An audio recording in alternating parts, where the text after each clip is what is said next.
ڈرامے کی next episode میں آپ لوگ دیکھیں گے کہ کس طرح سے شائستہ اپنی بیٹی رباب کی طرح فاریہ کے سامنے دوگلا پن دکھانے کی کوشش کر رہی ہے۔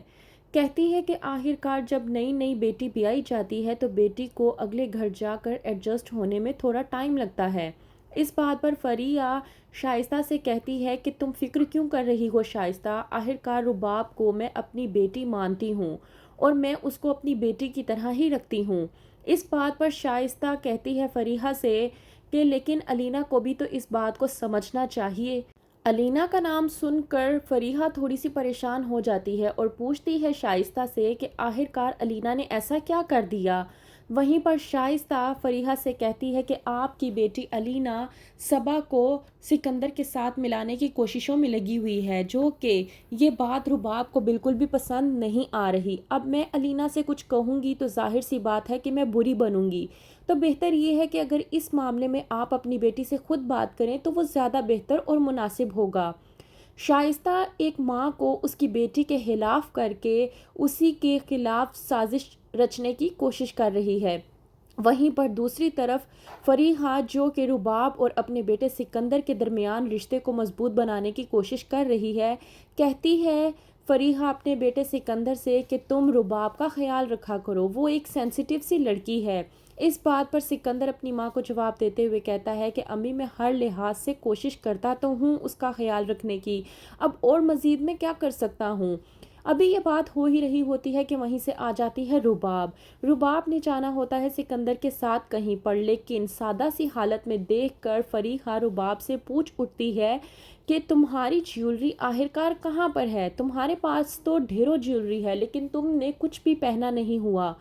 رباب جو کہ اپنی تمام تر جیولری دے چکی ہے فاروق کو، اس کے پاس اب کچھ بھی نہیں بچا اور کوئی جواب بھی نہیں بچتا، تو وہ جواب میں اپنی ساس فریحہ سے کہتی ہے کہ مجھے جیولری پہننا پسند نہیں ہے۔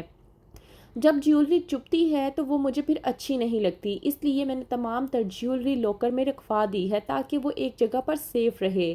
فریحہ رباب کی یہ بات سن کر تھوڑا سا اطمینان میں آ جاتی ہے، لیکن وہ یہ بات بالکل بھی نہیں جانتی کہ رباب نے اپنی تمام تر جیولری اس فاروق نامی انسان کو دے دی ہے جو محبت کے نام پر رباب کو لوٹنے کی کوشش کر رہا ہے۔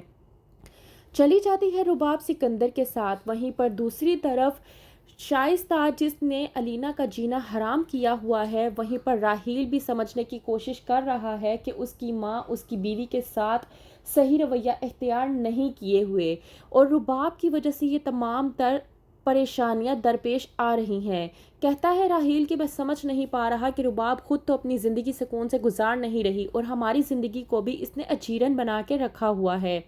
وہیں پر شائستہ جب علینا سے کام کہتی ہے تو علینا کچھ کہتی نہیں، لیکن وہیں پر راحیل آتا ہے اپنی ماں شائستہ سے بات کرنے کے لیے۔ اس بات پر شائستہ علینا پر بھڑک اٹھتی ہے اور کہتی ہے کہ ایک کام ہی تو میں نے اس کو کرنے کے لیے کہا تھا اور گھر کی ذمہ داری ہی تو دی تھی، ایسی بھی کون سی بات ہو گئی جو تم مجھ سے لڑنے کے لیے آ گئے ہو۔ راحیل کہتا ہے اس بات پر کہ گھر کی ذمہ داری دینے سے پہلے اس کو گھر کا فرد سمجھنا زیادہ ضروری ہے، تو شائستہ بھڑک اٹھتی ہے اور کہتی ہے کہ میں نے ایسا بھی تمہیں کیا کہہ دیا تھا جو تم نے میرے ہی بیٹے کو میرے خلاف کھڑا کر دیا، یہ تم نے اچھا نہیں کیا علینا، اب دیکھو میں تمہارے ساتھ کیا کرتی ہوں۔